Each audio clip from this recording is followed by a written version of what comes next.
আজকে অনেক দিন পর একটি সূর্যি মামার দেখা পেয়েছি। দিল্লিতে এতটাই ঠান্ডা যে সকাল দুপুর রাত্রি বোঝার কোনো উপায় নেই, সারাক্ষণ যেন কাঁপছি। তবে আজকে স্নান সেরে সোজা রান্নাঘরে চলে আসতে হয়েছে। বাড়িতে আজকে একটু ছোট্টখাট্ট অনুষ্ঠানের আয়োজন করা হয়েছে, তবে দেখি আমাদের গলিতে প্যান্ডেল।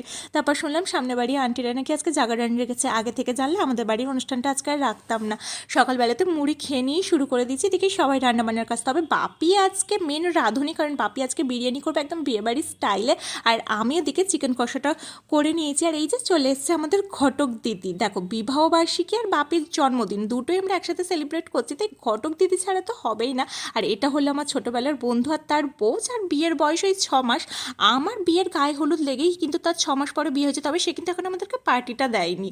দেন দুপুরবেলাতে জমিয়ে খাবার দাবার খেয়ে নিয়ে সবাই মিলে একটু অনেক দিন পর আড্ডা দিচ্ছিলাম। তারপর আমি একটু রেডি হয়ে চলে গেছিলাম, ওই যে বললাম একটু কীর্তনের মতো আছে সেখানেই। তবে মনটা কেমন খচখচ করছিল, যেহেতু আমিষ খেয়েছিলাম। তবে আমার না এরকম কীর্তন জাগরণ এখানে যেগুলো হয় ভীষণ ভালো লাগে। সবাই বেশ সুন্দর গান করে আর নাচানাচিও করে। তবে এখানে শেষে না আরতি হয়, যে আরতিটা করতে আমাকে বারবার ডাকছিল, কিন্তু আমিষ খাওয়ার জন্য আমি যেতে পারিনি। ওই বললাম না, যদি জানতাম আগে থেকে এদের জাগরণ হবে আজকে আমরা এই অনুষ্ঠানটা রাখতামই না। আর এই যে এদের দুজনের ভালোবাসা দেখো খালি, একজন নীলপালিশ পরছে আর একজন খাইয়ে দিচ্ছে। আর দিদি আমার জন্য অ্যানিভার্সারিতে এই কুর্তির সেটটা এনেছে, যেটা আমার ভীষণ পছন্দ হয়েছে। দেন একটু আইসক্রিম ছাড়া কি কোনো অনুষ্ঠান জমে?